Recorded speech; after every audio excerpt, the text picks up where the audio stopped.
Welcome to the first edition of Between the Hashes, a quarterly report. I'm Casey Graham, joined by Chris Pickle, 97, head football coach Pat Narduzzi. Coach, 2-1 on the season. You mentioned you like to break the season into quarters.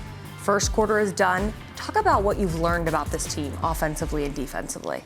You know what, you learned a lot in the first, 3 games. I felt like those first 2 games were auditions, and I thought we executed pretty well. When you look at this first quarter of just our football team right now, I think we've learned a lot.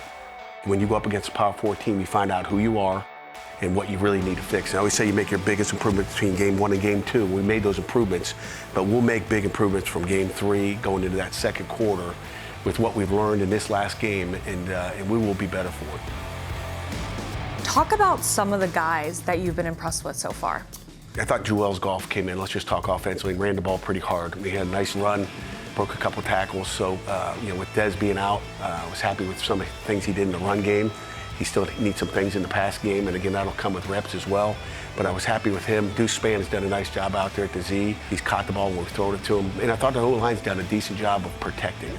And we can't highlight everyone, but defensively, you look at Sean Lee Jr. getting time back there, as well as Shadarian Harrison, Drip they call him, and Zach Crothers as well. Yeah, those guys on defense as well. You look at Sean Lee, he's really played well. He does not play like a freshman. He plays like a veteran guy. He's a football player. We're doing some things defensively just to protect him a little bit. Really excited about what he's done. Crothers has done a nice job. Blaine Spires has really been impressive through the first quarter, and I think we're only going to get better. I think, again, you learn who you can trust on offense and defense and special teams through those first 3 games, especially going through a Power 4 game. And obviously you'll get some of the veterans back, hopefully Rashad Battle. No doubt, we expect to get Tamana and Rashad Battle back here shortly, and hopefully in that second quarter, we line up with the majority of our starters. What does the bye week look like for you as the head coach? Because there really is no bye week in football season. So a bye week is to clean up the things that we need improvement on.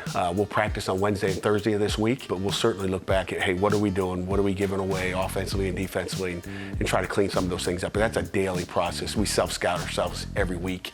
But the bye week gives you a little bit more time to go back and maybe assess what your improvements need to be.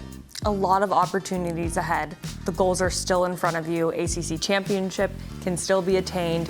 How are you guys looking for Louisville? We're excited about the Louisville game. I think there's a lot of attitude going into this game. We won't be looking just at their 3 games, but we'll be looking at the 2 previous games that we've played against Jeff Brom. So I think anytime you get 2 or 3 games under your belt against a certain opponent, that it gives you an opportunity to address what they like to do and make sure we're covered for everything offensively and defensively. It's also Hall of Fame weekend, so I would be remiss if I didn't bring up Aaron Donald coming back to visit. How nice is it to have guys like that back around your program? It's impressive. I didn't get a chance to coach that guy, but I had plenty of time to watch some previous tape on just his highlights and what he did at Pitt.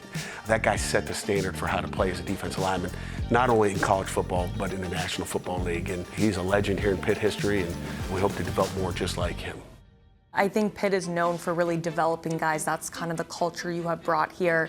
You have so many true freshmen, redshirt freshmen playing. Talk about how you're able to develop these guys. It comes down to the fundamentals. I think our position coaches, our coordinators do a great job of giving our kids an opportunity to make plays. We got to go out and make those plays. It just comes down to development. Coach Stacchiotti in the weight room, we've done as good a job as anybody in the country developing our players. But you can have great players. We want to win championships, and that's the key, is to win championships. And an ACC championship is really the only thing we're focused on right now. Was that the message to the team once you guys got back together following this first quarter?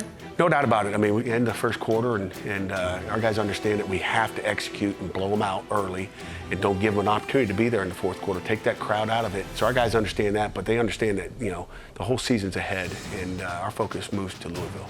Thanks, Coach.